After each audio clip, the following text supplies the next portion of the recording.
درود کا پیغام ہے. میرے نبی کی ذات پر درود و سلام کرنا شروع کر دے. جبریل عرض کرتے ہیں آقا میں نے جب پیغام دیا اس فرشتے نے آپ کی ذات پہ درود و سلام کرنا شروع کیا. آقا میں نے اپنی آنکھوں سے دیکھا اور رب کائنات نے اسے فوراً عطا کر دیے اور جا کر پھر وہی اپنے مقام پر بیٹھ گیا.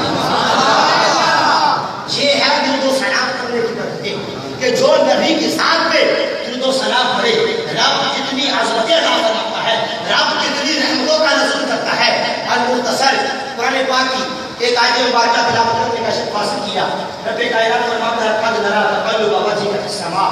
اس آیت مبارکہ کا ترجمہ سماعت کرنے سے پہلے اس کا پس منظر اس کا شان نزول سنیے کہ جب اسلام کا آغاز ہوا, نمازیں فرض ہوئی تو نبی کریم علیہ السلام ابتدائی اسلام کا زمانہ ہے اور نمازیں آج تو ہم قبلہ کی طرف چہرہ کر کے پڑھتے ہیں, لیکن ابتدائی زمانے میں مفتی احمد یار خان نعیمی رحمۃ اللہ علیہ تفسیر نعیمی میں لکھتے ہیں کہ ابتدائی زمانے میں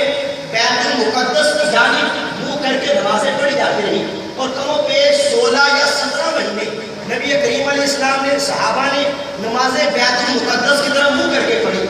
جب نمازیں پڑھتے رہے تو یہودیوں نے یہ بات کرنی شروع کی کہ دیکھو اللہ کے نبی نے تو اپنا دین نیا نکالا, شریعت نہیں نکالی, ہر چیز نہیں لے آئے, لیکن نمازیں تو ہمارے قبلہ بیت المقدس طرف منہ کر کے پڑھتے ہیں. جب یہ باتیں صحابہ کو پہنچی, صحابہ کے ذریعے میرے نبی کی بارگاہ میں آئے, میرے نبی کے دل میں خواہش پیدا ہوئی کہ رب کائنات کیوں نہ ہمارا قبلہ کعبہ بنا دے, بیت المقدس